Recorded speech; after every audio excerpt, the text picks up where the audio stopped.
Bismillah, Assalamualaikum warahmatullahi wabarakatuh.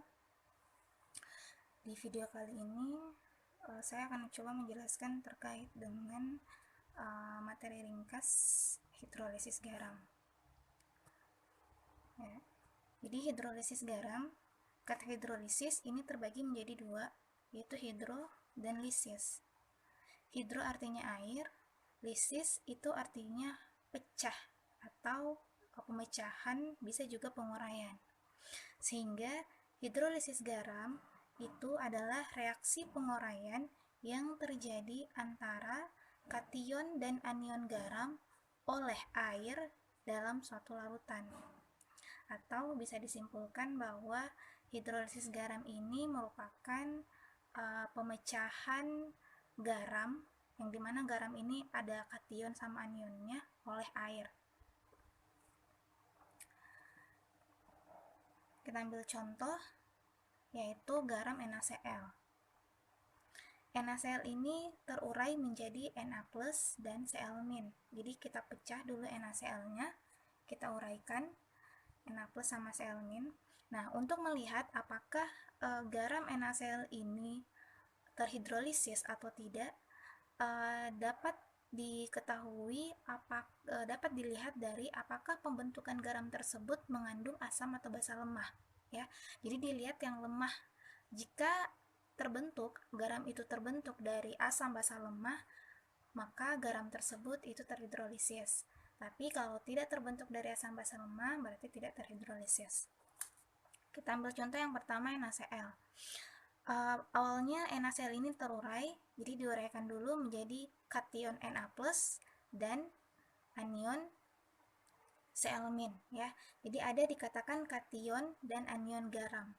Nah, kation itu yang bermuatan plus, anion yang bermuatan min. Nah, inilah yang dimaksud dengan kation dan anion garam. Selanjutnya dilihat apakah kedua ion tersebut berasal dari asam basa lemah. Nah, Na+ ini dia terbentuk dari NaOH. Cl- terbentuk dari HCl. Nah, selanjutnya analisis apakah kedua senyawa ini masuk dalam asam basa lemah. NaOH ini adalah basa kuat, ya. Jadi Na ini berada dalam golongan 1A. Jadi kemarin Bunda sudah bilang bahwa semua yang berada pada golongan 1A dan 2A itu dikategorikan sebagai basa kuat. Kemudian HCl, sel ini berada dalam golongan 7A, ya. Semua yang berada pada golongan 7A itu dikategorikan sebagai asam kuat.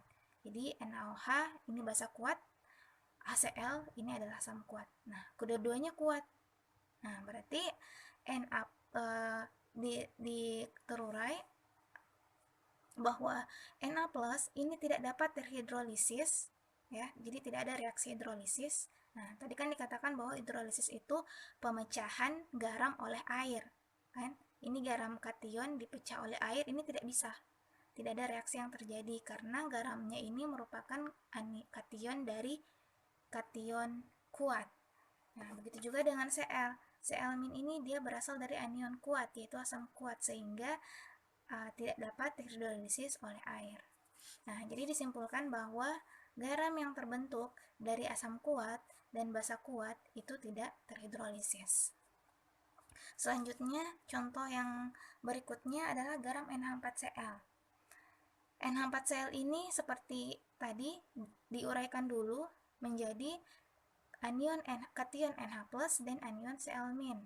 Nah, barulah selanjutnya itu ditambahkan OH apabila dia basah, ditambahkan H apabila senyawanya asam. Ya, jadi NH4+ ini berasal dari NH4OH. Cl- berasal dari HCl. Nah, NH4OH merupakan basa lemah, sedangkan HCl tadi adalah asam kuat. Nah, di sini ada lemah. Berarti NH4+ ini dia dapat terhidrolisis. Kation dari NH4+ ini dapat hidrolisis menghasilkan senyawa NH3 ditambah dengan H3O+. Sedangkan Cl- ini dia tidak dapat hidrolisis. Kenapa tidak dapat hidrolisis? Karena tadi Cl- ini berasal dari asam kuat. Yang kuat itu tidak mengalami reaksi hidrolisis. Sehingga dapat disimpulkan bahwa garam yang terbentuk dari asam kuat dan basa lemah itu dia tidak garamnya tersebut itu terhidrolisis parsial. Terhidrolisis parsial ini maksudnya dia terhidrolisis sebagian. Nah, selanjutnya adalah garam CH3COO2Ca ya. Jadi awalnya seperti biasa kita uraikan garam ini menjadi, karena di sini CH3COO-nya ini 2 kali, maka terurai menjadi 2 CH3COO- ya. Kemudian ditambah dengan Ca+. Nah, selanjutnya dianalisis. CH3COO- ini berasal dari CH3COOH ya. Ca ini dia berada pada golongan 2A. Nah, Ca ini berasal dari CaOH 2 kali. Nah, CaOH 2 kali ini adalah basa, dalam 2A itu golongan kuat, jadi basa kuat. Ca3COH asam asetat adalah asam lemah. Nah, di sini ada yang lemah, asam. Kalau yang tadi yang lemahnya adalah basa. Nah, sekarang ini yang garam yang lemahnya adalah asam. Nah, berarti di sini 2CH3COO- ini dapat bereaksi dengan air. Artinya dia dapat hidrolisis menjadi CH3COOH ya, 2 CH3COOH ditambah dengan OH-. Iya. Nah, di sini yang terhidrolisis adalah CH3COO-. Kenapa? Karena sifatnya adalah lemah. Sedangkan Ca di sini itu dia Ca+ ini tidak mampu terhidrolisis. Nah, jadi dapat disimpulkan bahwa garam yang terbentuk dari basa kuat dan asam lemah itu dia terhidrolisis parsial ya, terhidrolisis sebagian. Parsial ini sebagian. Nah, selanjutnya ada lagi salah satu contoh garam. Nah, di sini garamnya adalah CH3COONH4. Nah, kita urai menjadi, kita pecah garam ini menjadi kation dan anion, menjadi anion CH3COO- dan NH4+. Nah, tadi itu CH3COO- ini berasal dari CH3COOH ya, asam. NH4 ini berasal dari NH4OH, basa. Nah, ini adalah asam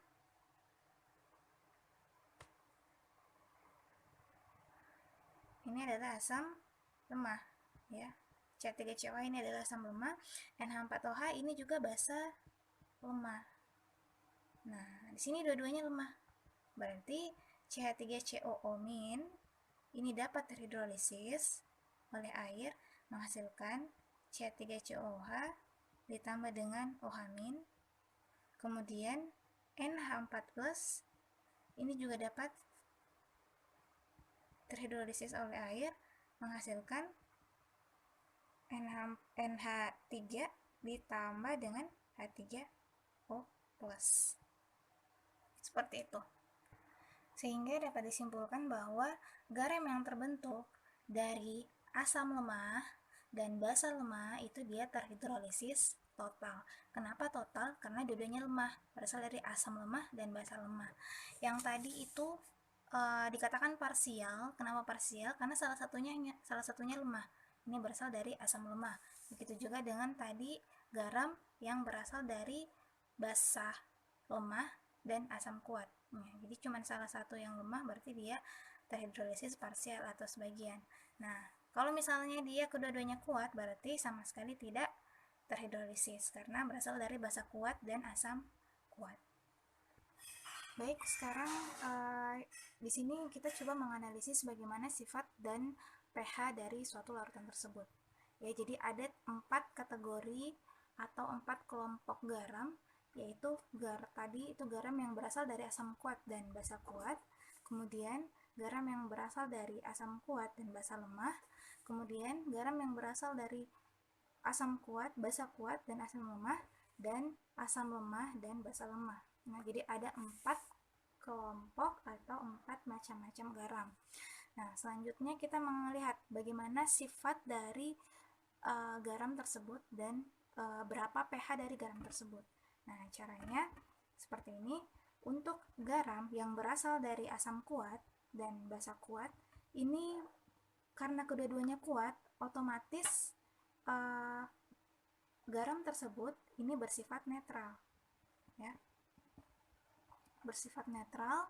Kemudian kalau garam bersifat netral, pasti pH-nya itu sama dengan 7. Jadi tidak perlu lagi dicari menggunakan rumus untuk garam yang berasal dari asam basa kuat dan asam kuat, ya. Ya, selanjutnya untuk garam NH4Cl, garam yang terbentuk dari basa lemah dan asam kuat.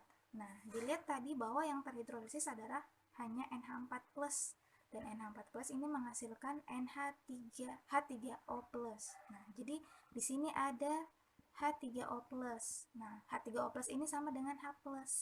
Nah, kalau ada H+, ini berarti sifatnya adalah bersifat asam, ya. Kalau asam itu pH-nya sama dengan 7, ya. Untuk memastikan pH-nya itu lebih ini asam itu pH-nya kurang dari 7. Untuk memastikan pH-nya kurang dari 7 itu berapa, maka kita di sini menggunakan rumus. Nah, rumus yang digunakan di sini apabila dia berasal dari basa lemah dan asam kuat, karena di sini yang kuat adalah asam, maka rumus yang digunakan adalah H+ itu sama dengan akar KW per yang lemah itu apa? Basa. Berarti di sini adalah KB dikali dengan konsentrasi garam. Ya. Seperti itu. Jadi untuk melihat rumus yang mana yang digunakan, itu dilihat dari senyawa tersebut dominan kuat apa. Kalau misalnya yang kuat itu asam, berarti kita pakai H+, sama dengan akar KW per KB dikali dengan konsentrasi garam. Kalau di sini H+, berarti di sini adalah KB. KB ini adalah ketetapan suatu basa lemah. Nah, kenapa kita menggunakan KB? Karena yang ada adalah basa lemah. Seperti itu. Nah, selanjutnya untuk garam yang ketiga. Garam yang ketiga ini dia yang terhidrolisis adalah CH3COO-. Dia menghasilkan CH3COA ditambah OH. Nah, di sini ada OH-. Reaksi Ca ini tidak terhidrolisis. Di sini ada OH-, berarti kalau ada OH- ini maka bersifat basa, ya. Kan OH- itu basa. Nah, kalau basa itu pH-nya lebih dari 7. Untuk membuktikan lebih dari 7-nya ini berapa, maka kita menggunakan rumus. Rumus yang digunakan adalah, lihat, yang mana yang dominan kuat? Yang kuat adalah basa, sedangkan ada asam lemah. Oh, berarti nanti ada Ka, ya. Jadi kalau asam lemah ini memiliki Ka, kalau basa lemah tadi ini memiliki Kb, ya. Jadi cari yang ada rumus Ka-nya. Nah, rumus Ka-nya itu otomatis di sini adalah OH-. Kenapa OH-? Karena dia berasal dari ada basa kuat. Jadi menggunakan rumus OH-. OH- ini rumusnya adalah KW per Ka. Jadi kalau di sini OH-, di sini Ka. Kalau di sini H+, di sini Kb. Ya. Dikali dengan konsentrasi garam. Seperti itu. Jadi ini perlu dianalisis baik-baik rumus yang mana yang digunakan. Kalau misalnya garamnya berasal dari asam lemah dan basa kuat, maka rumus OH- yang digunakan. Kalau misalnya garamnya berasal dari basa lemah dan asam kuat, berarti rumus H+ yang digunakan.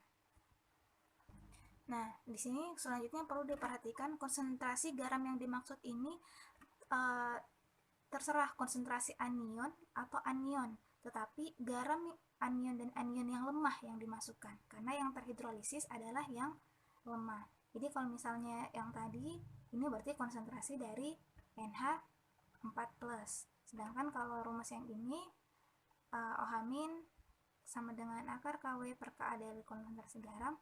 Konsentrasi garam yang digunakan adalah konsentrasi dari CH3COO-. Nah, terus bagaimana